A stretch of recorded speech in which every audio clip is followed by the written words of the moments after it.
Okay guys, today is assembly day for this YZ125 or 144. I have one thing left to do. The cases are all assembled, ready to be put together, made together. We need to repair this oil drain plug. So I am going with half by 20 plug, 3/4 long. The thing is, where we're running into problems is I've been to every hardware store and Princess Auto, everywhere, to find a 29/64 drill bit, and I cannot find one. That's what this fine thread top requires. Let me see if I can bring in close here. 29/64. And of course this top is half by 20 UN. Like I said, I can't find. I got every drill bit but that. And I've been everywhere looking for one. So what we're gonna do is I'm gonna set this caliper up in fractions. Okay, so and I'm gonna bring this out to 29/64. Okay.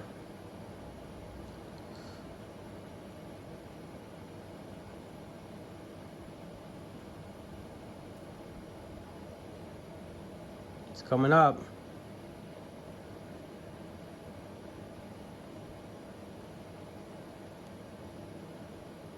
Right there.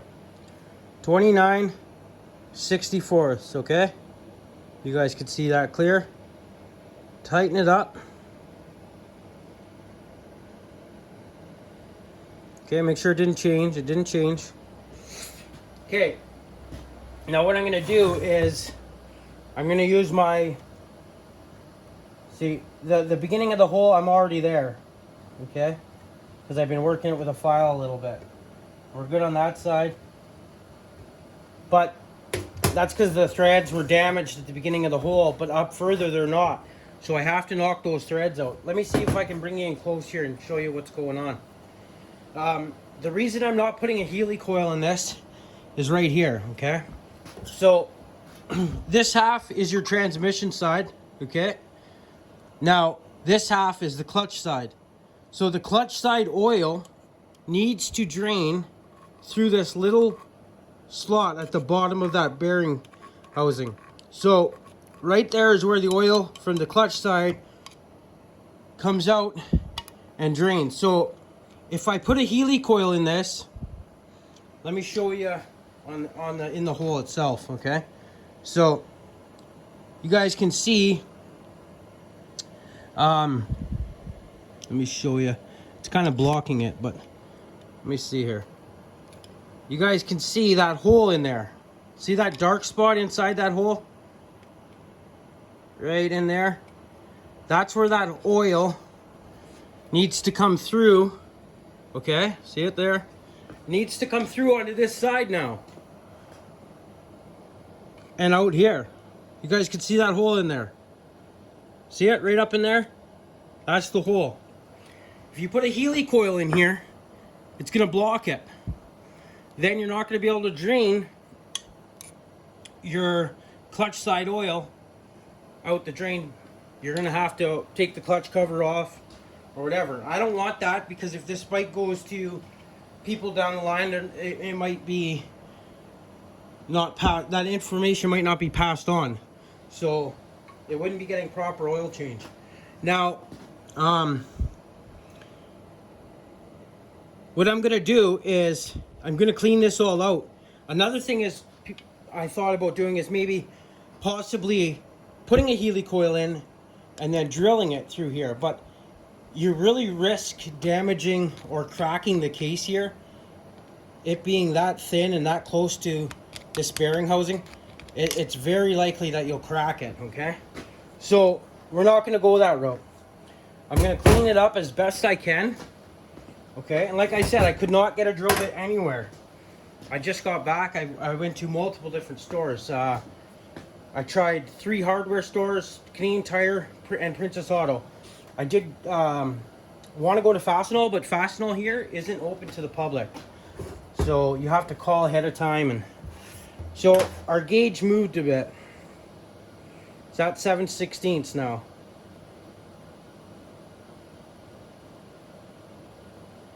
There, it's back at 29/64. I'm gonna torque it down pretty good there. Let it focus. You guys can see that. Okay. Now I can work a little bit of it with this, with my grinder, or I can go slow and just do it with a round file and a half round. Okay. I think that's the best way to go. So I'm just working that around. Take your time. You don't want to make this oblong.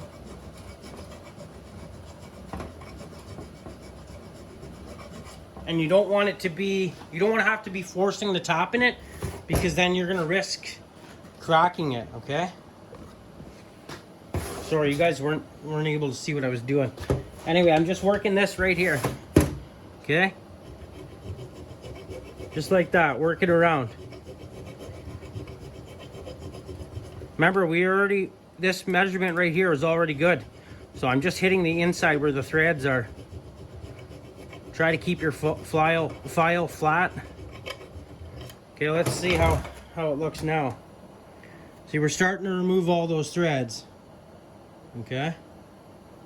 A little bit more further up in the hole here. You guys still in frame?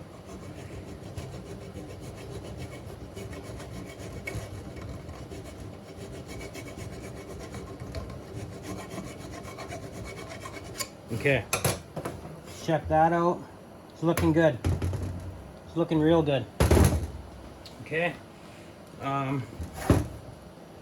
Maybe. Let me see. I'm gonna see if I can do a little bit like that.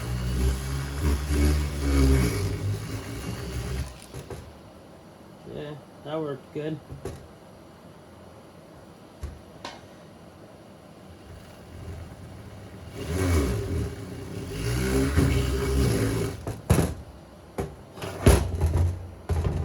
Okay, I'm happy with that. I'm just going to clean the burr off the inside.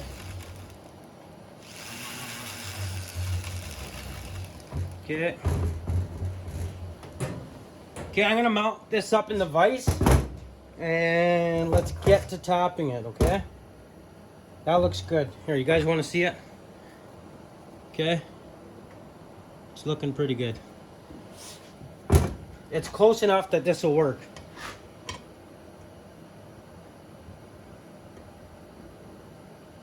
Okay. I'll pause you and then I'll bring you over to the vise. Okay, I got it mounted in the vise, and then I swung the vise around over top of the workbench. So this way here, if this ever did come loose and fall, it's only gonna land on the bench right here, not on the floor. Okay. I'm gonna try to do this without blocking your view. Put a little bit of cutting oil on it.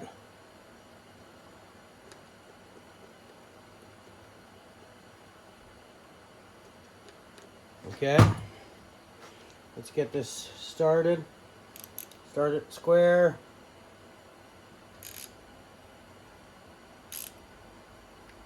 Now if it begins to get too hard, I'm not going to force it because I don't want to crack the case. I will take it back out and I will open it up a little bit more with the file.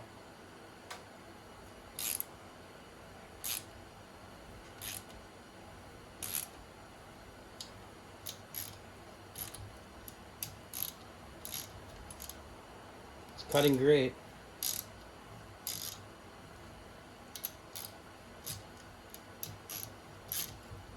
What I'm doing is I'm working it back and forth to break the chip. So you're doing a bit of cutting right here, and then I'm going to back it off now and break that chip off. Okay? you're just not, it just allows, you're not pushing that much more material, right? See how far down we are. Okay, we got a ways to go. Just take your time. Start to get tight and then back it off.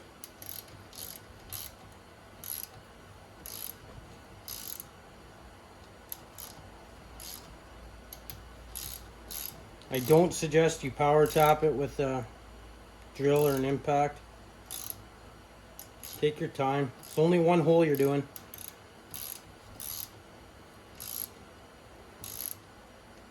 You don't have much material here to do this too many times, so. And that's the reason I chose the tap I chose, because it wasn't hugely oversized.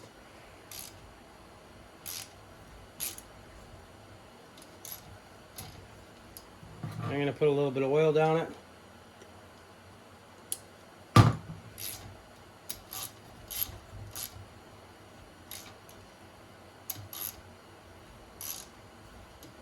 See where I'm at.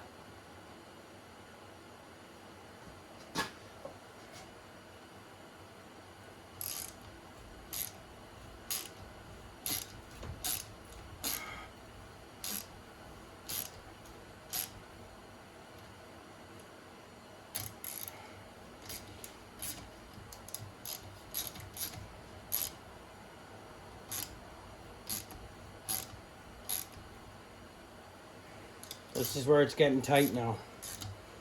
I'm going to take my time and just do a little bit at a time.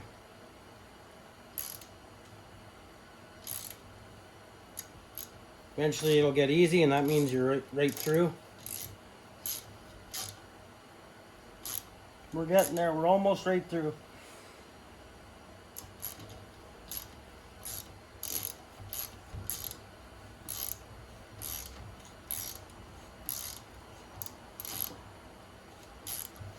Okay, we're through.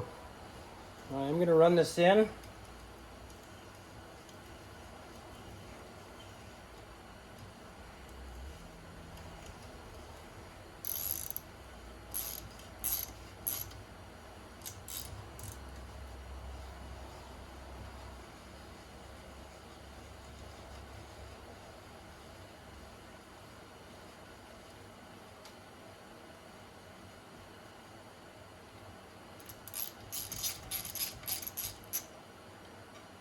Okay, beautiful. Loosen this vise up. Ouch. Okay. Take this out here, and I'm going to bring you back to the porting bench, and I'll show you the results. Okay, I blew the threads out with the compressor, and you guys can see them there. Super clean, super nice. Fits real well. I'm happy with that. As you can see, that hole in there is still opened up, obviously.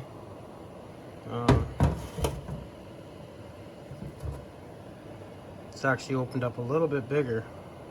So, okay, guys. Thanks for tuning in. That'll be it on that, and I'm going to start another one right now. So this has got to be gone over, cleaned with brake cleaner again, just in case I got any fines in the bearings or anything. Everything's going to be flushed out real good. I'll clean up, put this shit away, and then we're going to stick these two together. Okay, the cylinder's already ready. I do got to do some work to the piston, that's it. But yeah, this is ready. This is all ready to go. It's ready to join together with its other half. Okay. Little update on the 500. You guys want a little update on the 500? I cleaned up the piston. Came out really good. Those two marks, you can't feel them, but they're there. I am going to reuse this piston. It's in really nice shape. Okay, I just cleaned it up. Did a little bit of port work to the cylinder. You guys can see here I did some more to the lower transfers. Did a little bit of chamfering. One thing that I can't perform on this is my hone fits in there, but the intake is so big on it with this top section here, so my hone stone falls inside of it, and I don't want to be spinning and it catch, and then it could be catastrophic, right? So I honed it by hand. I mean, you can't really see it, but I'm leaving those rings that we had, so they're kind of already seated to this cylinder, but it was as good as I could get it, okay? But it'll be fine. Yeah, and that's that. I think it's all sitting here ready to be put back together. I'm waiting on the parts. I bought new reeds for it, so I'll show you. See that one pedal there is damaged, and they're loose. You can see daylight through them at the opening. See that one there? Okay, so, and the bottom ones too. So I got all new reed pedals, new base gasket, all the gaskets that go around this reed cage. What else did I get? Oh, some new decompression valves for this head. Those are just still decompression valves. There's 2 bigger ones and 2 smaller ones. I don't really like the ones in the squish band. I'm not really a fan of that. But I didn't put them in there. So anyhow, yeah, that's it, guys. So let's I am gonna detune this a little bit so it's easier to start too. So you guys will see that, but see, it's got this big thick copper head gasket. So I'm gonna get some other copper gasket material, and either that or I'm gonna find another one of these and double it up. These are 20 thou, or no, sorry, this one, wait, yeah, I think this was 20 thou. Let's check it out.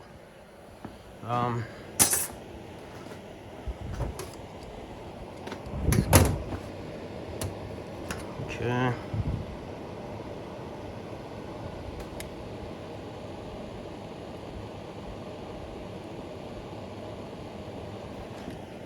Here, I'm gonna put you in the stand here.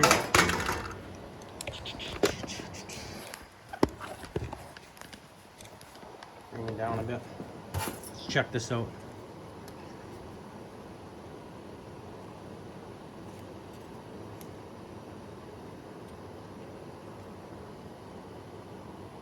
Yeah. Okay. See, I was right. 19. 20.5. 20 thou. Okay, so I think I'm gonna double that up because this thing's awful to start, and still has oodles of compression. It's a 500cc chainsaw, so it's not like we're going to be lacking power just by detuning it a bit. Not only that, this is already punched out. So it's over 500ccs. This saw.